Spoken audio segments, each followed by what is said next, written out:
Good evening, everyone. Welcome to another episode of the Alumni Speak Show. This is a production of the Morgan State University Entrepreneurship Alumni Chapter. My name is Sam Henry, co-founder of GT Web Systems. I'm a Morgan alum, and I'm also the Vice President and Program Chair of the chapter. Our chapter is an officially chartered chapter of the MSU National Alumni Association. We were chartered in 2015. And our mission is to maintain a network of MSU alumni entrepreneurs for business opportunities, to serve as an entrepreneurial development resource for students, the overall university, and the surrounding community. So this show that you're watching now is one of our entrepreneurial development resources that we've created. The goal is to feature a Morgan alum every month who has a business in a specific industry. So every month we try to pick a different industry. And we ask the guests about their business, about their entrepreneurial journey, the challenges they face, the trends they're seeing, and advice they have for others who are interested in the industry that they're in. So tonight we are actually doing our education industry for the second time. Last month we had another alum from our chapter who was also in the education industry. And tonight we have another one of our members, Miss Antoynica Ryan, of the Ryan Institute. So welcome, Antoynica. Thank you, Sam. How are you? I'm doing great. And yourself? I'm great. Glad to be here. All right. Well, we're glad to have you. So can you tell us a little bit about yourself, your background, where you're from, and where you're based now, and how you got into the education industry?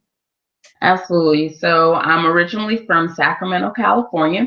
Born and raised. I came to Maryland for Morgan State University, where I got my Bachelor's of Arts in Sociology in 2002. I went on from there to begin a career in education, informal public school education as an elementary teacher in Baltimore City, where I started out as a provisional teacher, and I pursued my standard teaching advanced professional certificate through the College of Notre Dame of Maryland, and then I went on to finish my master's degree in education from the College of Notre Dame. Okay. And how did you transition from being an educator to being a business owner in the field of education? So as an educator, I was very successful as an educator in public school. I taught in both public and private sector between Baltimore and DC. And so while I was in the public schools, I was highly decorated, lots of, opportunities where I would do professional development, mentor other teachers. I had the opportunity to get out of the classroom and become a reading support teacher, intervention teacher for the struggling readers. And so through all of those opportunities, I developed lots of skills that I decided to monetize because I saw a need in partnership with my husband, who has his doctorate in engineering from Morgan. So he handles the science and mathematics components from arithmetic on up to differentiated equations on the college level. And I handle the English language arts piece, reading support component. That's how we initially started as a tutoring company, similar to like your Sylvan, your Kumon, your Huntington, where scholars can come and get services on a one-to-one basis. Only we, if you notice, those resources are not available in the inner city. You generally have to go to them. The closest Huntington is out in, for those of you familiar with the Baltimore area, is out in Baltimore County in the Perry Hall area, which is a good 20 miles from the center of the inner city. So we recognized that there was a need, and the kids didn't have access to those kinds of services. And what makes us unique is that we are interest-based. So we don't tell the kids what they're going to read about. We talk to them first about their interests, what they're interested in, and then we support them based on their interests. And then we're also cheaper than you would be able to go to Sylvan, Kumon, Huntington, the larger corporate organizations, because we're small business. Okay, so it sounds like the business is primarily focused on students, but you mentioned earlier that there was, and when you initially started, there was some teaching teachers. So is the business today a combination of teaching teachers and teaching students, or are you? It is. I have had opportunities to do professional development, private coaching for educators. I also do speaking engagements on various topics. So it has grown over the years. Again, we started in 2012, and we've just been blessed to have various opportunities come our way based on word of mouth and the things that we've been able to accomplish with the business for the past going on. This is the 5th year. We're going in the 5th year, yeah. A lot of small businesses don't make it to that 5th year, so you guys are I know. I know. All right, so how did you originally get set up? You told us about the certifications that you needed personally to get into the education field, but as a tutoring and professional development company, were there any additional certifications that you needed to start your business in the education field? No, we didn't need any additional certificates because I held 2 advanced professional certificates, both in Maryland and in DC. That really protected me in terms of what I needed to I guess, establish my credibility as an educator. That, along with my 15 years of experience in education, as well as my experience with administration and supervision in various contracts that we have had throughout the years. We really didn't need any additional certificates. However, what I'm finding as a small business, we're working on the minority business enterprise certification, getting certified with the state, getting certified with the city, so that we can pursue larger contracts. So those are some of our trials, and that we've learned through trial and error, attending webinars and different workshops through the Small Business Resource Center, as well as the Greater Baltimore Black Chamber of Commerce has provided us with lots of great support and information that we need to take our business, to elevate our business to the next level, as well as the Ray Haysburg's Entrepreneur Center, which is through the Urban League, that also has assisted us with different things that we need to do in order to grow our business as a minority-owned business. Okay, there's a lot of resources there. So the Urban League, the chambers of commerce, is that local chambers. In this case, what's the name of the local chamber of commerce that you mentioned? It's the Greater Baltimore Black Chamber of Commerce. Okay. And the Small Business Administration. Yes. Mm-hmm. You said Small Business Resource Center. Yeah, so that's in with the Small Business Administration. So that's what they call it in Baltimore City. It's through the mayor's office. Okay.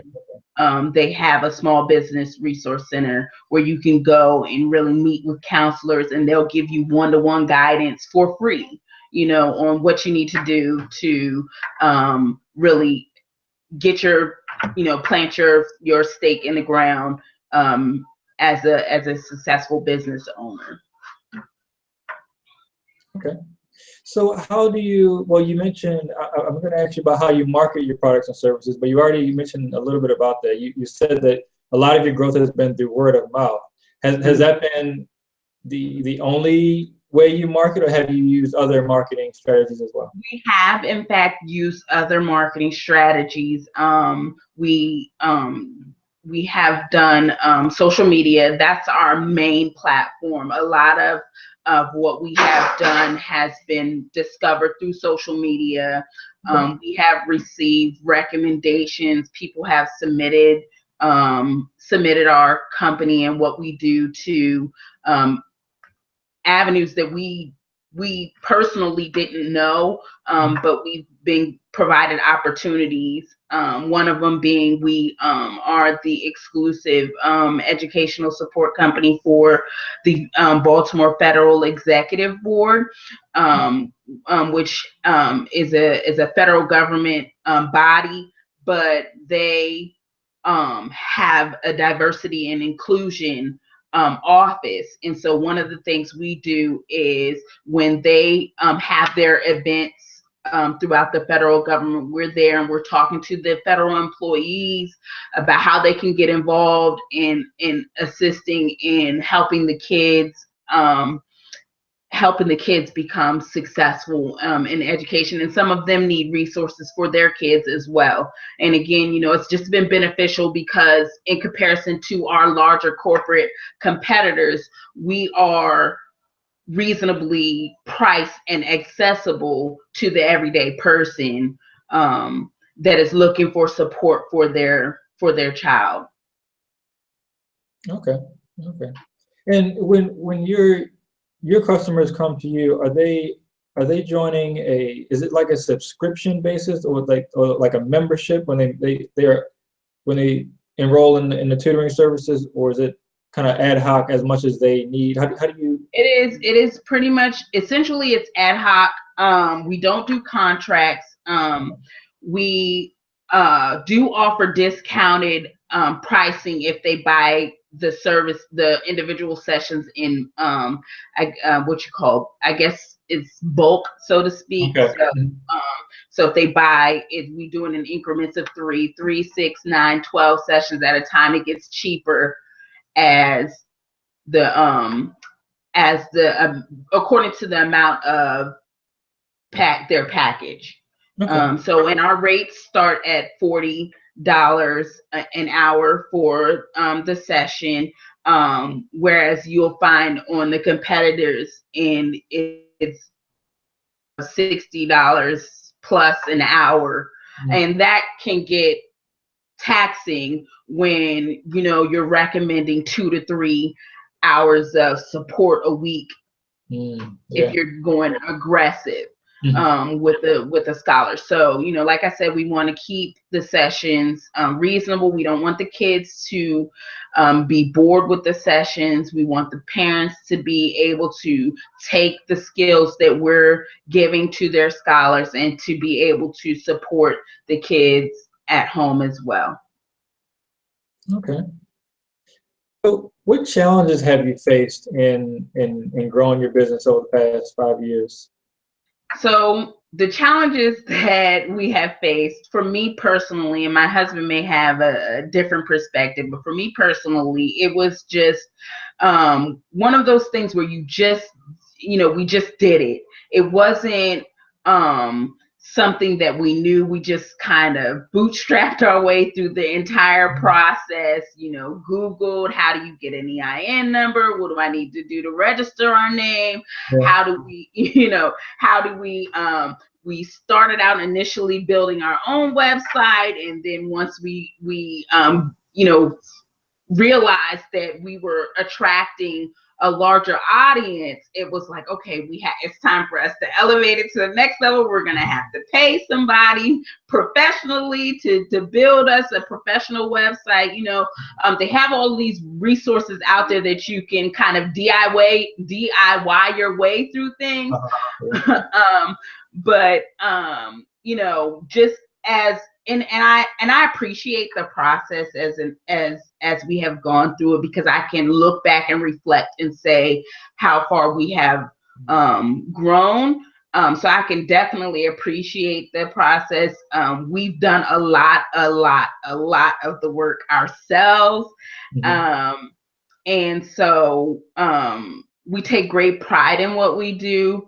But at the same time, it's been one of those things where you kind of gotta, now that it's growing so much, you have to relinquish some of the control to realize you do need help. You need to outsource. You need somebody to handle emails on a daily basis. You need someone to handle follow-up calls to people who are inquiring about services and those things. So Morgan actually has been a phenomenal resource for us. The reason why we're able to keep our prices down is because we do hire our tutors from the college students at Morgan. Oh, great. So we're able to put some money in college students' pockets and still, not be financially taxing on our consumer. And so that's been our model, and that's been successful for us. And again, like I said, we've had lots of different opportunities come our way based on the different things that we have done.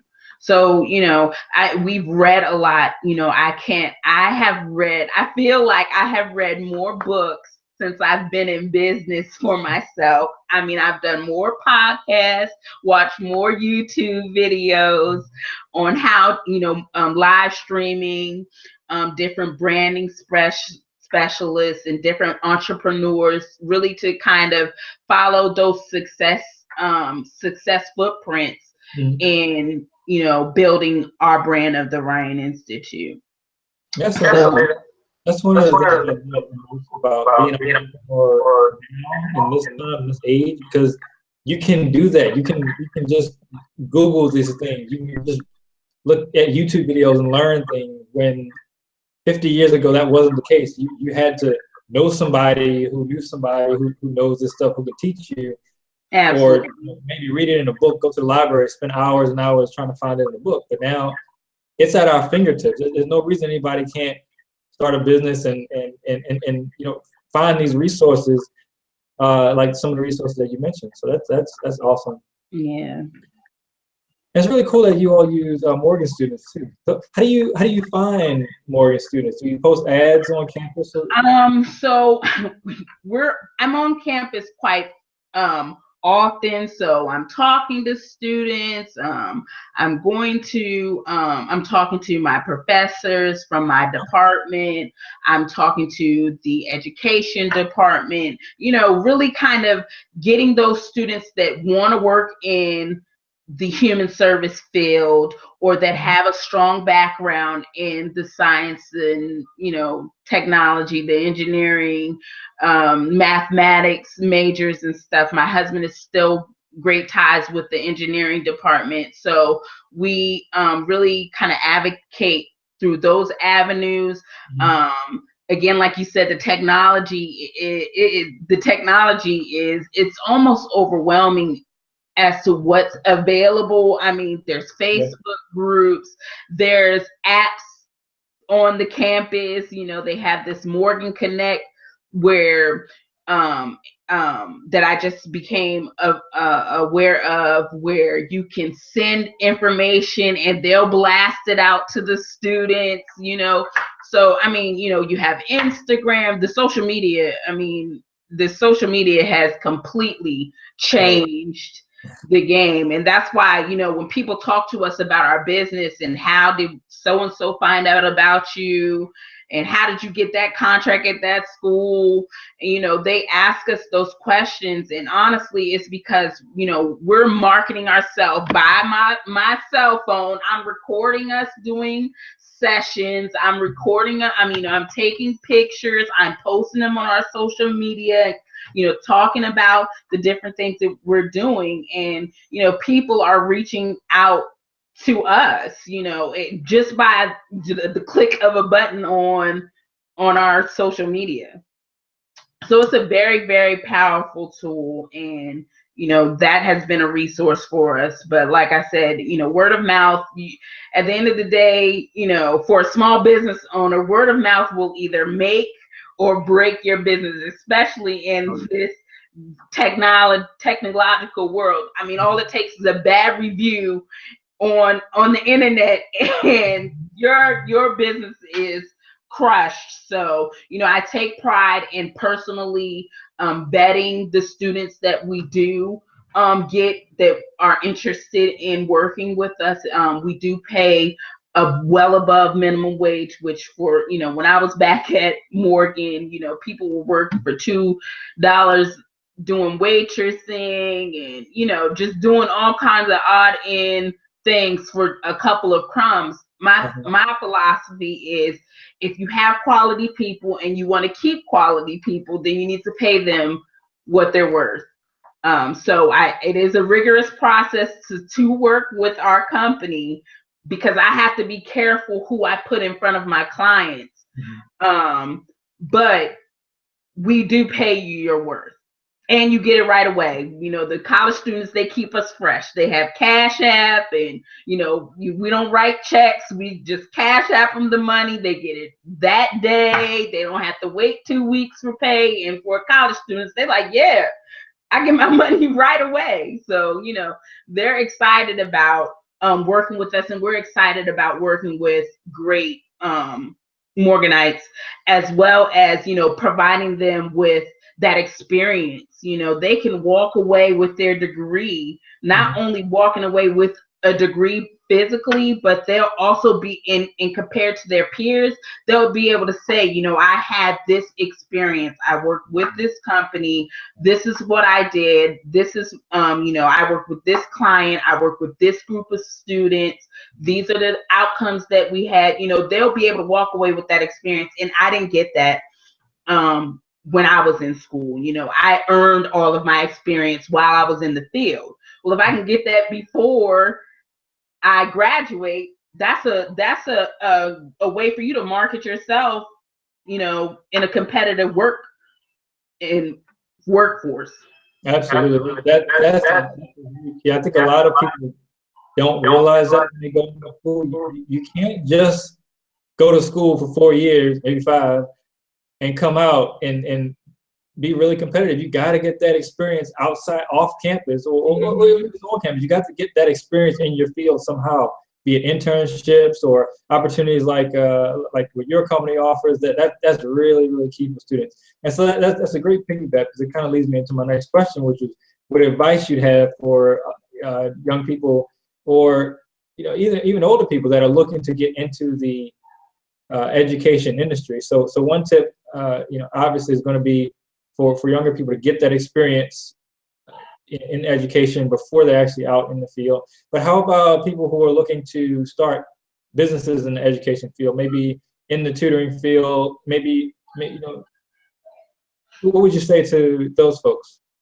I would honestly say, capitalize on the networking. I just reached back to a principal that gave me, while I was in the school system, gave me the opportunity to gain and grow my professional skills. She's the one who gave me the opportunity to come out of the classroom and be able to work with different grades of students and really be able to fine tune my craft. And I reached back to her and I said, thank you, because if it had not been for that opportunity, I might still be in a classroom where I'm not growing, I'm just doing something that's traditional.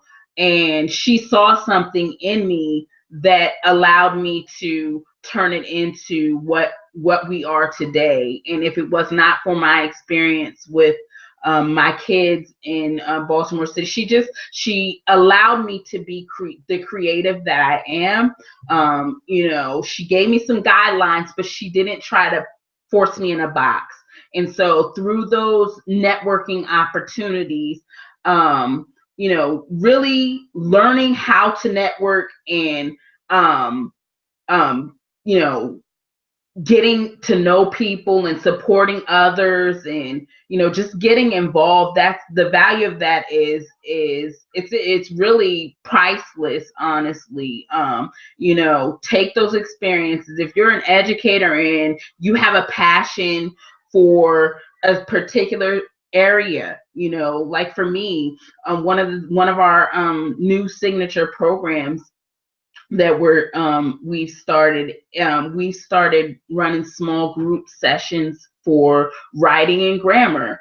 That's important for me because in the school system they stopped teaching writing and grammar a long time ago, but that's a life skill. You know, the kids are being given these assessments where they're supposed to be able to comprise an essay, but they can't even formulate a proper sentence.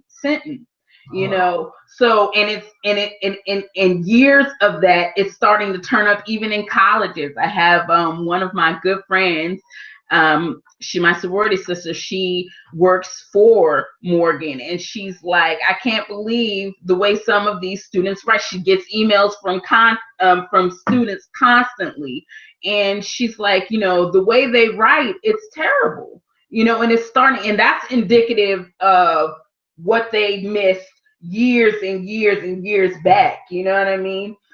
So those kinds of things are important. And so what we do is we look at what they're not getting in public school, and there's our avenue for how to monetize it, because we know that's what they need. That's awesome. All right, so social media is big for you. Can you tell us how we find the Ryan Institute online, social media? Okay, so in the social media world, your hashtag is like that's your footprint in social media. Your hashtags are everything. So our two official hashtags are our company name, the Ryan Institute, hashtag the Ryan Institute LLC, and the other official hashtag is hashtag I Teach Hope. And our website, that's for people of our generation and back. We have a website, that's learnwithryan.com. We're on Facebook under the Ryan Institute LLC, and on Snapchat, Instagram, and Twitter, it's at Learn with Ryan. All right, sounds good. I think we got all that. So great. And I want to do a plug for our upcoming Spring Break Academy. This is going to be season 2 on the campus of Morgan State University, where we have the elementary scholars come for a full week of their spring break on campus, where they're doing STEAM, so the science, technology, engineering, arts and design, mathematics. They're doing entrepreneurship. They're doing character education, and they're also doing financial literacy, all things in which they need in life, but they just don't get those skills in school. So we do that, and they'll end their week on April the 10th through the 14th with a field trip. They did WEAA. We're going to do Bear TV this year. We're excited. We just got an official corporate sponsorship from Lakeshore, which is a huge educational support company. So they do supplies and stuff. So we're excited about that, and things are going well. And we also have a summer camp that we've been running for the past 10 years available as well. So all of that information is on our social media. We're excited. Season 2. All right. Well, we definitely wish you the best with that, with season 2 and your summer camp and your next 5 years in business. Yes. Thank you very much. All right, Antoynica. Yes. Thank you for joining us today. And thank you all for watching. Again, this is the Alumni Speak Show, production of the Morgan State University Entrepreneurship Alumni Chapter. These Alumni Speak episodes are monthly, so next month we'll be back with another Morgan alum to tell us about themselves and their business. And we also have a podcast, so the Bridge podcast. Episodes come out every other Monday, and you can find out more about that on our website. The website is morganeac.org. That's MORGAN eac.org. All right. Well, good night, Antoynica, and good night, everybody watching. Good night.